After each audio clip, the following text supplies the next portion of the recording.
आता पाहूया टॉप 9 महत्त्वाच्या बातम्या। पंतप्रधान मोदी बीडमध्ये पंकजा मुंडेंसाठी सभा घेणार आहे। 6 मे रोजी मोदींची सभा, पंकजा मुंडेंची माहिती, स्थळ आणि सभेची वेळ नंतर कळवणार असंही वक्तव्य। ज्यांना माझा पुळका आलाय त्यांच्याकडूनच मला जीवे मारण्याचा प्रयत्न, पुणे यवतमाळमध्ये झालेल्या हल्ल्यावरून उदय सामंत यांचा आरोप।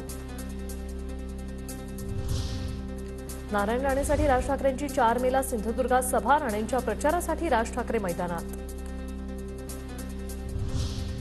मतदानानंतर विदर्भात चमत्कार घडणार, नागपुरात अनिल देशमुखांच्या घराबाहेर बॅनरवर अनिल देशमुख आणि इंडिया आघाडीच्या नेत्यांचे फोटो।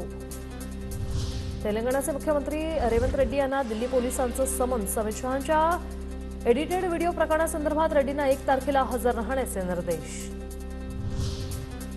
समन्सनंतर तमन्ना भाटियानं महाराष्ट्र सायबर सेलकडे वेळ मागितला। आयपीएलच्या 2023 एडिशनचं फेअरप्ले ॲपवर अनधिकृत प्रक्षेपण केल्याप्रकरणी कारवाई।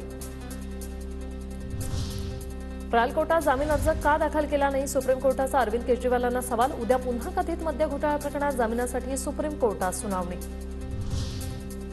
कमी दाबाच्या क्षेत्रामुळे राज्यात पावसाचा अंदाज, मध्य महाराष्ट्र आणि विदर्भात विजांच्या कडकडाटासह पावसाचा इशारा।